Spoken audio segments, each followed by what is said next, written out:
علامہ اقبال رحمۃ اللہ علیہ ایک موقع پر ایک جماعت کو اچھا سمجھ کر ان کے ساتھ مل گئے، ان کی مدد کرنے لگے، ان سے ان کی نصرت ہو گئی۔ بعد میں وہی جماعت قادیانیت سے مشہور ہو گئی۔ علامہ کشمیری کو پتہ چل گیا کہیں سے، تو انہوں نے انہیں لکھا یا کہلوا بھیجا کہ آپ واپس آ جائیں، یہ صحیح تحریک نہیں ہے، یہ صحیح جگہ نہیں ہے۔ تو انہوں نے یہ کہا ہوگا کہ میں آپ سے اس بارے میں بات کرنا چاہتا ہوں۔ علامہ کشمیری کی نظر چونکہ حدیث پر، قرآن پر اور روحانی اعتبار سے اعلیٰ درجے پر تھے، فرمایا ڈاکٹر صاحب سے کہ پہلے تم تجدید ایمان کر لو اور اس طرف آ جاؤ، واپس اس فتنے سے بچو، بعد میں ہم گفتگو کر سکتے ہیں۔ فرمایا کہ نہیں تو پھر خطرہ ہے، نہ جانے آدمی کی موت کس پر ہو جائے گی۔ تو وہ فتنے جو آنے والے ہوتے ہیں، اس کا انتظار نہیں کرنا ہے کہ کچھ ہوگا تو پھر اس کا تدارک کریں گے۔ اس سے تھوڑا سا بھی شبہ ہو گیا، تھوڑا سا بھی اندازہ ہوا، اس پر پہلے سے ہی روک لگانے کی کوشش کر دی۔ سیلاب کیوں آتے ہیں؟ عام طور پر تباہ و برباد کر کے رکھ دیتے ہیں مکانوں کو۔ اس کی ایک وجہ یہ بھی ہوتی ہے پہلے سے ہی اس سے بچنے کی تیاریاں، بلکہ ہم نے پہلے سے ہی کچھ ایسے کام کر کے رکھے ہوتے ہیں جو سیلاب کو جگہ دیتے ہیں، پانی کو جگہ دیتے ہیں۔ اس لیے وہ فتنے جو مستقبل میں آنے والے ہوتے ہیں، جو آ سکتے ہیں، آئیں گے، ہر دور میں آئے، صحابہ سے اسلامی تاریخ میں شروع سے رہے ہیں یہ فتنے، لیکن فتنوں سے ڈرنا نہیں ہے، البتہ ان کو جگہ نہیں دینی ہے۔ قادیانیت کا فتنہ ہے، گور شاہی کا فتنہ ہے، اور اس بارے میں تفاصیل بھی علماء سے پوچھنی ہے، اس وقت تو ممکن نہیں۔ تو فتنہ مجھے اتنا سمجھانا ہے کہ جو بھی فتنہ ہوگا اس سے پہلے سے ہی خود بچنے کی، دوسروں کو بچانے کی کیا کرنی ہے؟ کوشش۔ امام ابو حنیفہ رحمۃ اللہ علیہ سے بلکہ آپ نے خود غالباً ایک مسئلہ بتایا جو ابھی وقوع پذیر نہیں تھا، ابھی معاشرے میں اس مسئلے کا کوئی وہ نہیں تھا، عرف عام میں اس کا چلن نہیں تھا، وہ تھا ہی نہیں وہ مسئلہ، تو پہلے سے ہی بتا دیا وہ مسئلہ۔ آنے والے مستقبل میں کچھ امکانی صورت تھی اس مسئلے کے وقوع ہونے کی، تو امام صاحب نے پہلے ہی اس کا حکم بتا دیا۔ کسی نے پوچھا ہوگا حضرت آپ نے پہلے ہی کیوں بتا دیا؟ ابھی تو معاشرے میں اس کا کوئی چلن ہے ہی، اس مسئلے کی وضاحت کی ابھی ضرورت بھی نہیں ہے۔ جیسے ہم کشمیر میں کہتے ہیں یپور نشری فتن کی ہیں، یپور شری فتن یہ نشری ضرورت کی ہیں، ایسا نہیں۔ امکانات ہوتے ہیں، کیا ہوتے ہیں؟ ان امکانات کے بل بوتے پر پہلے سے ہی اس کی تیاری کرنی چاہیے۔ امام صاحب رحمۃ اللہ علیہ نے اس سے کہا کہ ہاں ابھی یہ مسئلہ وقوع پذیر نہیں ہے، تو اس نے کہا، اس نے جو سوال کیا تھا وہ کیا تھا کہ حل وقعت تلک المسئلہ، کیا یہ وقوع پذیر ہے؟ معاشرے میں ہے یہ مسئلہ، آپ اس پر بات کرتے ہیں، آپ اس کو چھیڑتے ہیں۔ تو انہوں نے فرمایا کہ انا لنستعد للبلاء التي تأتي فعرفنا الدخول والخروج۔ امام صاحب نے ایک عجیب و غریب بات بتائی جو اصول بن سکتی ہے آپ کے لیے، ہمارے لیے۔ فرمایا وقوع تو ابھی نہیں ہے اس مسئلے کا، لیکن ہم اس مصیبت سے نمٹنے کے لیے پہلے سے ہی تیار رہنا چاہتے ہیں۔ جو مصیبت کیا ہوتی ہے؟ آنے والی ہوتی ہے، جب وہ آ جاتی ہے تو نمٹنا ہمارے لیے کیا ہوتا ہے؟ آسان۔ اور آپ کا میرا رویہ یہ ہے کہ ہم کہتے ہیں ابھی تو کچھ نہیں، ابھی تو کچھ نہیں ہوا، یہاں تو ہے ہی نہیں، فتنوں کا کچھ اتا پتہ نہیں چلتا۔ نبی علیہ السلام نے فرمایا میرے بعد فتنے آئیں گے ایسے جیسے بارش کے قطرے، بارش کے قطرے اتنے کثیر ہوتے ہیں ان کا گرنا ایک انسان کی بس میں، فتنے اتنے ہوں گے کہ ان کو گر بھی نہیں سکتے آپ۔ یا تو یہ مطلب اس حدیث کا، یا یہ مطلب اس حدیث کا کہ قطرہ گرتا ہے بارش کا زمین پر، ابھی وہ پہلا والا قطرہ خشک نہیں ہوا ہوتا ہے، دوسرا آ جاتا ہے، ایک فتنہ ابھی ختم نہیں ہوا ہوگا، دوسرا فتنہ آ جائے گا۔ بلکہ یہ بھی ہے، صحابہ نے فرمایا کہ یا رسول اللہ جب فتنے عام ہوں گے، ایک تو فتنہ یہ ہو گیا کہ ایسے لوگوں سے واسطہ جن کے دل میں ایمان نہیں، مسلمانوں کا آپس میں فتنہ، ادھر بھی مسلمان ادھر بھی مسلمان ادھر بھی سب کہہ رہے ہیں ہم تو ٹھیک ہے۔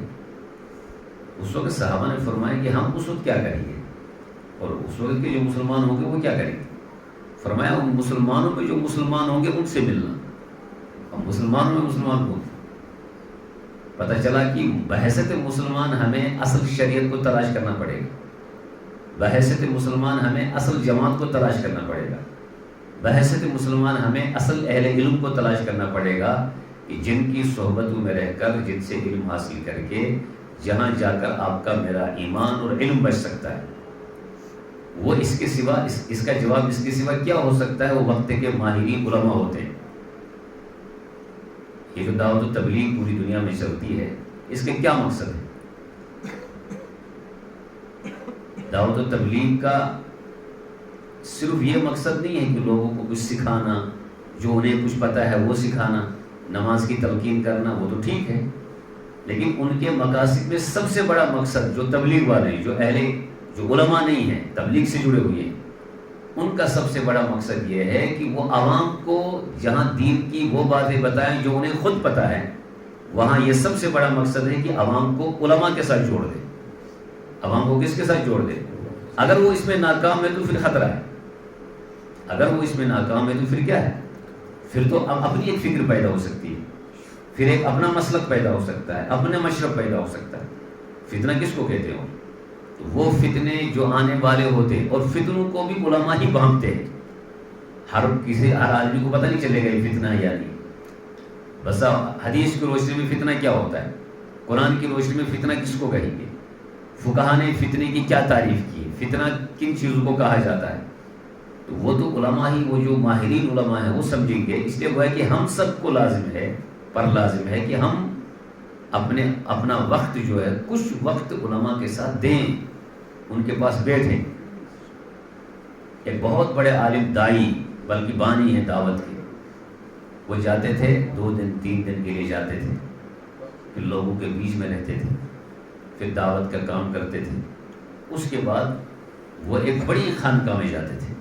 خود عالم ہیں، آپ اس پر غور کریں، خود کیا ہیں؟ دعوت کے ساتھ کیا ہیں؟ جڑے ہوئے ہیں، خود عالم بھی ہیں، محدث کے درجے میں بڑے عالم ہیں، دارالدیوبند سے فیض یافتہ ہے، دارالدیوبند کے، سہارنپور کے فیض یافتہ ہے، بڑی بڑی چوٹی کے علماء ہیں، مولانا رشید گنگوہی کی خدمت میں اور اس طرح کے بڑے بڑے علماء کی خدمت میں رہے، اور پھر اپنے آپ کو وقف کیا دعوت کے ساتھ۔ لیکن کیا کرتے ہیں، کہیں جاتے ہیں تو اس کے بعد وقت نکال کر وہ لمبا سفر کر کے ایک خانقاہ میں پہنچتے تھے، خانقاہ ہے رائے پوری، رائے پور ایک جگہ ہے، وہاں پر عبد القادر رائے پوری صاحب تھے، ان کے یہاں آتے تھے، تو انہوں نے ایک دن فرمایا کہ آپ کو میرے پاس آنے کی کیا ضرورت ہے، آپ تو لگے ہیں کسی کام میں، آپ کیوں آتے ہیں یہاں پر؟ انہوں نے کہا اصل میں جب نکلتا ہوں کہیں دور، لوگوں کے پاس اٹھنا بیٹھنا ہوتا ہے، ان کے بیچ میں ہوتا ہوں، دسیوں معاملات ہوتے ہیں، باہر کا ماحول ہوتا ہے، اس کی وجہ سے میرے دل میں گناہوں کا میل آ جاتا ہے، اور میں اس کو دور کرنے کے لیے، اس کی صفائی کے لیے آپ کی خانقاہ میں آ جاتا ہوں۔ یہ ایک بہت بڑے عالم عبد القادر رائے پوری صاحب سے کہہ رہے ہیں، اور آپ کا میرا معاملہ یہ ہے کہ ہم 5 وقت نماز پڑھ کے کہتے ہیں ہم تو فارغ ہیں، ہم کیا ہے؟ ایسا نہیں ہوتا ہے۔ فتنوں سے کوئی بھی بچ نہیں سکتا، بڑا سا بڑا آدمی خطرہ ہے اس کے لیے فتنہ۔ جب مل کر ایک آدمی فتنوں سے اپنے آپ کو بچانے کی کوشش کرے گا، نیت کرے گا، تو اللہ اس کی مدد کرے گی، اللہ اس کی کیا کرے گی؟ اب اگر نیت ہی نہیں کرے گا تو مدد بھی نہیں آئے گی، اقدام ہی ادھر سے نہیں ہے بچنے کا تو مدد بھی نہیں آئے گی۔ مدد تب آئے گی جب مسلمان ادھر سے اللہ سے مدد، رجوع الی اللہ ہوگا تو مدد آئے گی۔ ان اللہ لا یغیر ما بقوم حتی یغیروا ما بانفسہم، قوموں کو خود بدلنا ہے، انسانوں کو خود بدلنا ہے، اللہ کی مدد آتی ہے۔ اللہ کی کیا آتی ہے؟ صحابہ کرام کیسے بدل گئے، بڑی بڑی سلطنتیں قائم ہوئی۔ معاویہ رضی اللہ عنہ کی حکومت میں 62 لاکھ مربع میل پر آپ کی حکومت تھی، اتنی بڑی خلافت حکومت کیسے قائم ہوئی؟ حضرت عمر رضی اللہ عنہ 40,000 لاکھ مربع میل پر آپ کی حکومت قائم، یہ کیسے قائم ہوئی؟ اور پھر اس کے بعد دیگر بادشاہ جن میں بڑے بڑے نیک بادشاہ رہے جنہوں نے دنیا کو کچھ دیا، آپ اور ہم کیوں نہیں کر پاتے؟ اس کی وجہ یہ ہے کہ ہم نے شریعت کا کچھ حصہ لے لیا ہے اور اس کو بھی ہم ادا کرتے ہیں رسمن ادا کرتے ہیں، دین سمجھ کر اس کو ادا۔ ایک ہوتا ہے رسوم، جمعہ پر جمع ہونا بظاہر ایک رسم کی شکل ہے، ورنہ تو مسجدیں تو عمومی طور پر بھی تو بھر سکتی ہیں مسجدیں، لیکن جمعہ ہی کے دن بھر رہی ہیں، عید کے دن بھر رہی ہیں، اور کچھ تو ایسے ہوں گے اللہ تعالیٰ بچائے جو جنازے میں ہی کیا ہوتے ہیں، شریک ہوتے ہیں۔ اب یہ کتنی خطرناک صورتحال ہے۔ علماء نے لکھا عیسائیوں کا یہ تھا کہ اتوار کو وہ کرتے تھے کچھ عبادت، ہوتے ہوتے ہوتے اس سے بھی وہ رہ گئے، چونکہ رسم ہے، رسم ایک دن ختم ہو جاتی ہے۔ آپ کا میرا معاملہ رسوم سے نہیں ہے، آپ کا میرا تعلق شریعت سے، دین سے، اور دین ایک ضابطے کا نام ہے، ضابطے کے تحت آپ کو زندگی گزارنی ہے۔ کیا ضابطہ جو دیا، ضابطہ محمد رسول اللہ صلی اللہ علیہ وسلم نے، اللہ کی ذات نے جو ضابطہ دیا ویسے آپ کو چلنا پڑے گا، اس سے باہر ہٹ کر یوں ہی چلیں گے تو خسارہ ہوگا۔ اس کی آسان مثال میں دیتا ہوں، اس وقت کشمیر میں لڑائیاں ہیں وراثت کی، باپ بیٹے سے مانگ رہا ہے، بیٹا باپ سے مانگ رہا ہے، بہن پریشان ہے بھائی سے، بھائی بہن سے پریشان ہے۔ اس کی وجہ یہ ہوتی ہے کہ دین نے جو ایک ضابطہ دیا تھا دین میں، اس ضابطے پر آپ نے میں نے عمل نہیں کیا۔ قرضے لیے ہیں 10 سال پہلے، واپس ہی نہیں ہو رہے، کیوں؟ شریعت پر عمل ہی نہیں ہے۔ جو تم نے قرض لکھت کیوں پنو نفر قرض تھاؤن لکھت ولا کہنا شن تھاؤ ثی پنو چکت نے چھنا ونان دکاندار تھی نینو وول تھی، اچھا نینو وول ونان بکت گس بہت یتی روزان ثی کیا میں ونان ثی لیک۔ یہ تو سب شریعت کے کیا ہے، یہ تو فتنے ہیں۔ قرآن نے کہا کہ یوں ہی لین دین کا معاملہ ہو، قرض کا معاملہ خصوصاً، فلیکتب، لین دین کرنے والوں کو، قرض لینے والوں کو چاہیے کہ اس کو کیا کریں، لکھیں، ڈاکومنٹ بنائیں اس کا۔ آپ میں سے کتنے ہیں ماں باپ، بیٹا اور باپ، اور دوست جو بہت کیا کہتے ہیں ڈاکومنٹ بناتے ہیں کسی معاملے میں؟ کوئی نہیں کرتا ایسا، نہ تبلیغ والے کرتے، نہ ہم کرتے، نہ آپ کرتے، کوئی نہیں کرتا ہے۔ وہاں پر ہمیں اعتماد ہوتا ہے، اور یوں ہی لڑائی ہوتی ہے، وہاں پر کہتے ہیں بھائی ہم نے لکھا ہی ہوتا، ہم نے بنایا ہوتا کچھ ڈاکومنٹ۔ اس لیے وہ تمام فتنے جو آ سکتے ہیں کسی بھی طرح کے ہو، کسی بھی طرح کے ہو، سود کے نام پر ہو یا رشوت کے نام پر ہو یا لڑائی کے نام پر ہو یا فکر کے اعتبار سے ہو یا مشرب کے اعتبار سے ہو، اب یہی ہے گور شاہی فتنہ۔ اب اس کو سمجھنے کی بھی ضرورت ہے۔ اب اس میں خاص نقطہ کی ذکر بھی ہو رہا ہے۔ کیا ہو رہا ہے؟ اس کا ذکر ہو رہا ہے بھائی، قدرت النبوت، نبی علیہ السلام کا انکار ہے، صحابہ کا انکار ہے، حدیثوں کا انکار ہے، قرآن کا انکار ہے، تو ذکر کس چیز کا ہے؟ عورتوں کو الگ، مردوں کو الگ، تو عوام کو تو چاہیے نا ان چیزوں کو سمجھنا۔ کشمیر کے بہت بڑے عالم ایک دفعہ فرما رہے تھے کہ ایک آدمی درود پڑھ رہا ہے، کیا پڑھ رہا تھا؟ اب درود جب پڑھے گا تو آپ کیا سمجھیں گے؟ پتہ چلا کہ وہ لاکھوں میں درود پڑھ رہا، لاکھوں مرتبہ، اس نے دن میں ہزاروں مرتبہ درود پڑھتا تھا، لاکھوں کی تعداد میں اس کے درود ہو گئے تھے جمع۔ بعد میں پتہ چلا کہ وہ غلام احمد قادیانی میں درود پڑھ رہے ہیں۔ آپ تو اس کو بڑا نہیں سمجھے۔ تو اس کا مطلب یہ ہوا کہ صرف نماز پڑھتے ہوئے کسی کو دیکھنا، صرف ذکر کرتے ہوئے کسی کو دیکھنا، یہ آپ کے لیے میرے لیے کافی نہیں ہے۔ یہ دیکھنا ہے کہ اس کا ماحول کیسا ہے، یہ کس کے علماء کے ساتھ رابطے میں ہے یا نہیں، اپنی تمام چیزیں سامنے رکھتا ہے علماء کے یا نہیں۔ تو ان تمام چیزوں کو سمجھنے کی ضرورت ہے، نہیں سمجھیں گے تو مسائل ہوں گے۔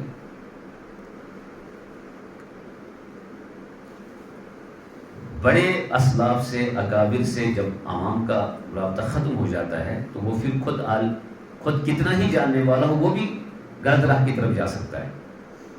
ایک کتاب میں نے خود پڑھا، بہت بڑے عالم دائی،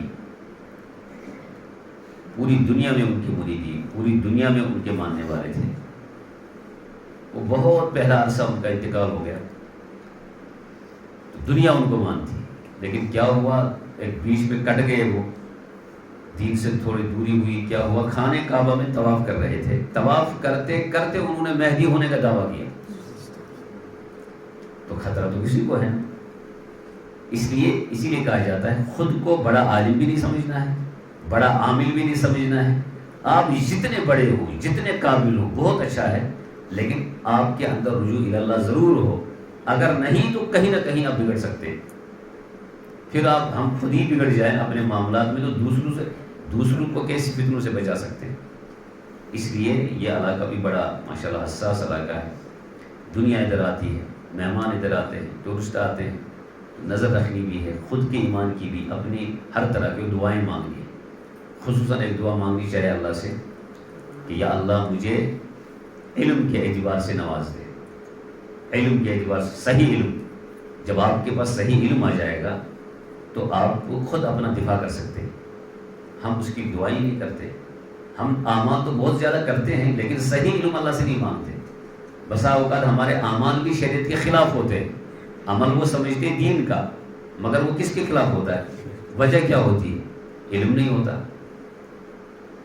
اچھا، دوسری دعا مانگنی ہے علم. یا اللہ مجھے علم نصیب فرما. بردباری. اگر آپ کے پاس علم ہے، قابلیت ہے، صلاحیت ہے، سب کچھ ہے، مگر آپ کے پاس بردباری ہے ہی نہیں تو علم ضائع ہو جائے گا. بردباری ہر موقع پر. آپ بات کیسے کر رہے ہیں، آپ کا اٹھنا کیسا ہے، آپ کا پڑھنا کیسا ہے، آپ کی سنجیدگی کیسی، آپ سنجیدہ ہیں یا نہیں، خاص کر کس معاملے میں؟ شریعت کے معاملے میں. اور تیسرے نمبر پر کہا کہ اللہ سے تقوی مانگنا چاہیے. کیا مانگنا چاہیے؟ علم بھی ہے، بردباری بھی ہے، مگر تقوی اندر کمی ہے، خشیت الہی نہیں ہے، تو سیدھی سی بات ہے کہ وہ اس کا کوئی فائدہ نہیں ہوگا. اور ایک چیز ہے جو سب کے لیے ضروری ہے، وہ ہے عافیت. اللہ سے کیا مانگے؟ عافیت. دنیاوی عافیت، اخروی عافیت. جب ایمان محفوظ ہے تو سب کچھ محفوظ ہے. ایمان کے اعتبار سے عافیت ہے تو آپ باقی نقصانات برداشت ہو سکتے ہیں. لیکن اگر ایمانی خطرے میں، فتنوں میں پڑھنے کے لیے پڑھنا کیا کہتے ہیں، ہمارے لیے اس وقت آسان ہو گیا کیونکہ چاروں طرف سے فتنے اور ہم سمجھتے نہیں ہیں. تو سیدھی بات ہے اگر ہم دعائیں بھی ان موقعوں پر نہ کریں تو کہیں نہ کہیں ہم غلطی بھی آ سکتے ہیں. اسی لیے نبی علیہ السلام نے فرمایا نمبر 1 اللہم اغننا بالعلم. اللہم اغننی بالعلم. علم کے اعتبار سے مجھے بے نیاز فرما. اللہم اغننی بالعلم وزیننی بالحلم. اور مجھے حلم نصیب فرما. واکرمنی بالتقوی. واکرمنی، تقوی سے نواز. وجملنا بالعافیہ. وجملنی بالعافیہ. اور عافیت، ایمانی عافیت سب سے بڑی چیز ہوتی ہے. تو عافیت، اسی طرح علم، اسی طرح تقوی اور حلم، یہ وہ چیزیں ہیں اگر یہ اس طرح کی دعائیں اللہ سے مانگتے رہیں تو یقیناً انشاءاللہ فتنوں سے ہم کریں گے. انشاءاللہ دعائیں الگ الگ بھی ہوتی ہیں، ہم خود نہیں مانگتے لیکن مذاکرے سے یہ ہوگا کہ میں بھی مانگنے لگوں. نبی علیہ السلام خود دعائیں مانگتے تھے اللہم طہر قلبی من النفاق. کون سوچ سکتا ہے کہ حضور کا دل مبارک نفاق آ سکتا ہے؟ مگر وہ آپ کے لیے، میرے لیے مانگ رہے ہیں کہ حضور علیہ السلام یہ فرمانا چاہتے ہیں جب میں مانگتا ہوں تو تمہیں تو بدرجہ اولا مانگنا ہے. کانوں کے غلط سننے سے، زبان کے غلط بولنے سے، آنکھوں کے غلط دیکھنے سے، عقل کی غلط سوچنے سے. یہی تو چیز ہے کہ آدمی کو مبتلا کرتی ہے کس میں؟ فتنے میں. جب انہی پر روک ہوگی پہلے سے ہی انشاءاللہ اللہ پھر فتنوں کے دروازوں کو بند کر دیں گے انشاءاللہ. سبحان ربک رب العزت عما یصفون وسلام علی المرسلین والحمد للہ.